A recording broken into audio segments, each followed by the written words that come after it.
Hey everyone, welcome back. Hope you're having a fantastic day so far. So starting next month in May, millions of Social Security beneficiaries may have some of their check withheld. In today's video, we are going to be covering why, but before we go ahead and dive into it for today, if you would like to receive up to $200 in free stock or $200 in free cash, in a pinned comment below, I will be leaving a link to Robinhood. All you have to do is once you click on that link is just sign up for a free account and then simply link your bank account. You do not even have to make an opening deposit. At that point in time, Robinhood will be sending you one free stock worth all the way up to $200.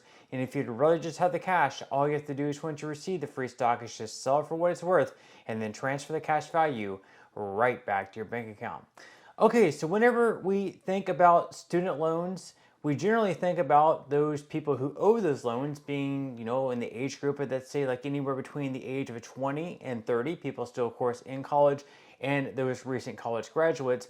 And whenever Joe Biden was president, he actually tried to give student loan forgiveness to up to $20,000 per person. He tried to push that through with just a stroke of a pen without congressional approval. Later on, of course, that did get knocked down by the Supreme Court, so that did not go through. However, he was able to get rid of student loan debt for thousands of borrowers, which really helped them out. So like I was mentioning there, of course, whenever you think of student loan debt, you generally think of younger people, those just out of college in the workforce, perhaps even looking for their first home. So of course, whenever you start thinking about the possibility of getting rid of student loans, you think about it helping those younger folks still looking to buy their first home and things like that. However, there's actually a lot of beneficiaries of Social Security or people getting close to the age of being able to claim Social Security benefits who are still trying to pay off their student loans or even in default.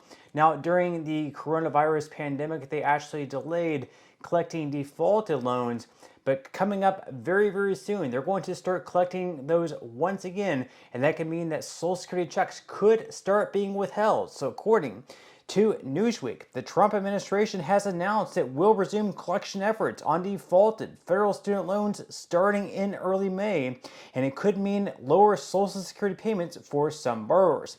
Now, why it matters. The resumption of loan payments, which were paused during the coronavirus pandemic, will impact more than 5 million borrowers who are currently in default.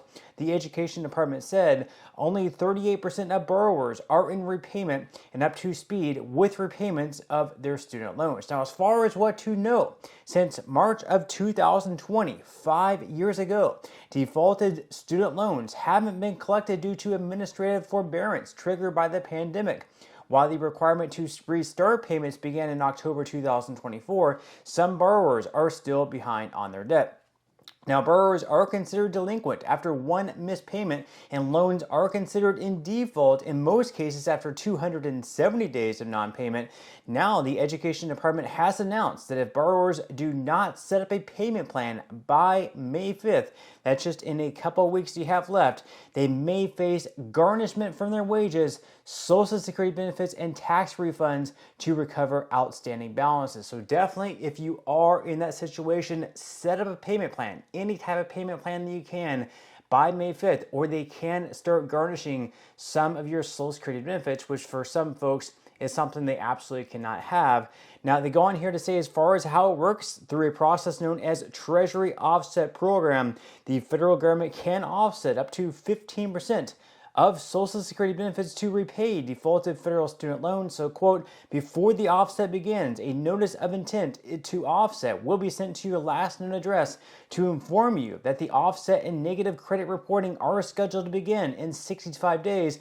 According to the Federal Student Aid website, the notice may only be sent once, and offsets will continue until your debt is paid or the default status is resolved. So at very least, you're going to get some sort of notice. But once again, by May 5th, you'll definitely want to get some sort of payment plan set up. And they go on here to say that for an average monthly retirement benefit of $1,931.20, that would result in a decrease of $289.62 down to $1,641.52 per month.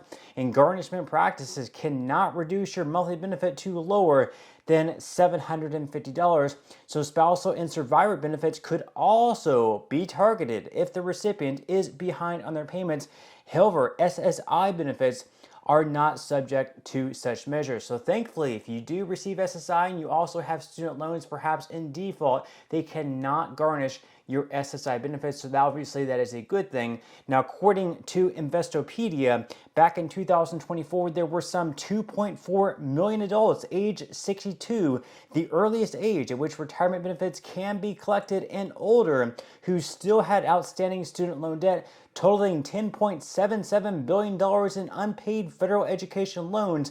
Not all of these payments will have delinquent or defaulted status, however, and not everyone begins collecting Social Security at the same age. Now, as far as some other checks that perhaps could also be withheld, we're also having hundreds, if not thousands, of people receiving letters in the mail from Social Security saying that within a period of time, perhaps the last several months or perhaps even the last several years, because of some type of error, whether it was the Social Security's fault or whether perhaps it was even your fault, you have been overpaid either a small sum of money or a large sum of money, and now you owe the Social Security back all of that money within 30 days, or else you'll have to repay back 100% of your scheduled benefits on a month-to-month basis until Social Security collects all that money back. Now, previously under the Biden administration, they actually changed that to 10%, but the Trump administration is now bumping that right back up to 100% of your Social Security check that can be garnished. So once again, here, according to USA Today, have you received a letter from the Social Security Administration? If you're the recipient of an overpayment, you may owe the office some money. So starting back on Thursday, March 27th, this was actually starting last month, the SSA reversed its more lenient policy for returning overpayments. The SSA, which pays benefits to nearly 69 million people monthly in 2025, occasionally pays a beneficiary more money than they should have gotten. Now, an overpayment can happen when a beneficiary fails to update a change in income, for instance, or the SSA can incorrectly calculate benefits. Now, prior to last month's change, people who received an overpayment had 10% of their benefits withheld from each check to put towards repayment. That rate has now been ratcheted back up to 100%, meaning those overpaid after March 27th will automatically be placed in full recovery and will receive no checks until the balance is resolved. Now, once again, if you do receive SSI benefits and you were overpaid, you are going to be excluded from this group. They cannot garnish 100% of your check, so of course that's a good thing. However, for all others, if you were overpaid and now you owe, let's say, like $15,000 or $20,000 back to the Social Security Administration, and you don't have that money sitting around to repay them, then unfortunately they are going to start withholding 100% of your checks. Now, you can always call into Social Security and negotiate that down perhaps to 10%, or you can even try to convince them that it was not your fault, that perhaps it was all their fault, and in that case they may actually not withhold any of your money. It's definitely worth a try. But with that said, leave your thoughts and comments below. What do you think about these new policies that are taking place, and perhaps for millions of Social Security beneficiaries having some or all of their checks withheld? Leave your thoughts and comments below. But that's all we have for today's video, and I will see you in the next one.